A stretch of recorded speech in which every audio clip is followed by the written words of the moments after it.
Welcome to the Focal 5, where we combine the industry's worst handwriting with slightly better insights that you need to know in order to become a more effective hospitality commercial strategist.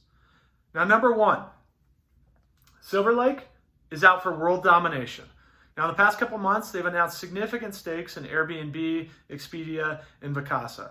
And while we're not quite sure what they're going to do with their new toys, the thing that is clear is that they're betting on alternative accommodations to bounce back much more quickly than the traditional hotel industry.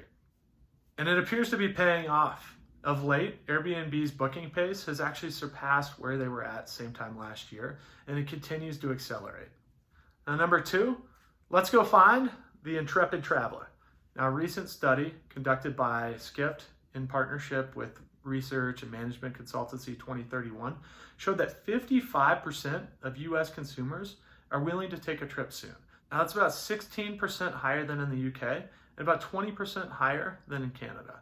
And while this might be a bullish signal, Oliver Martin, a partner at 2031, cautions that we could be ripe for a new rash wave of cancellations if coronavirus cases continue to increase. Now, Martin says that as a hedge against these type of cancellations, we should seek out the intrepid traveler.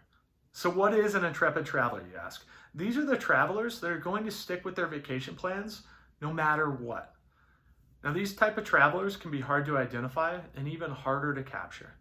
Now, our good friend Wade Tipke over at Navis recommends that hotels develop processes for aggregating data from customers that don't convert and then figuring out how to retarget those consumers.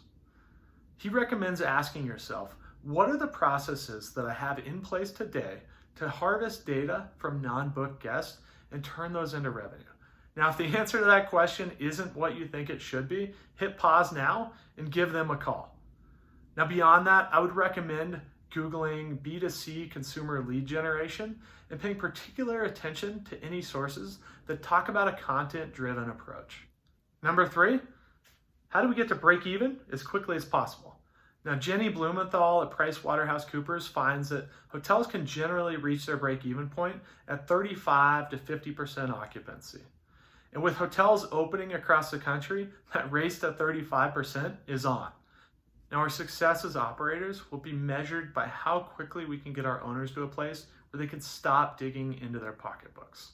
We need to figure out how we can generate occupancy as quickly as possible without dropping rates and triggering a race to the bottom. I believe that doing so really starts with developing a deeper understanding of our data, which will then allow our teams to deploy more effective outbound sales, marketing, and revenue management tactics in order to generate demand rather than just harvest it. And now, it's time for some good news. Now, CNBC reports that hotels have reached about 40% occupancy, which is above that break-even threshold we just talked about. And while averages can be a bit dangerous given high variability between markets, it's encouraging to see that many hotels are beginning to meet or eclipse their break-even point. Now, what's even more encouraging is that Apple Maps reports US transit direction requests are at about 50% of what they were prior to the pandemic. What's more, driving direction requests are actually up over same time last year, while walking directions are down. This suggests that consumers are starting to think about traveling a little bit further afield than maybe they were a couple weeks ago. And number five, our Maverick of the Week. Now, Steve Van, president and CEO of Prism Hotels and Resorts, recently announced that they've bifurcated their sales talent between those individuals responsible for responding to leads and those that are proactively hunting for new business.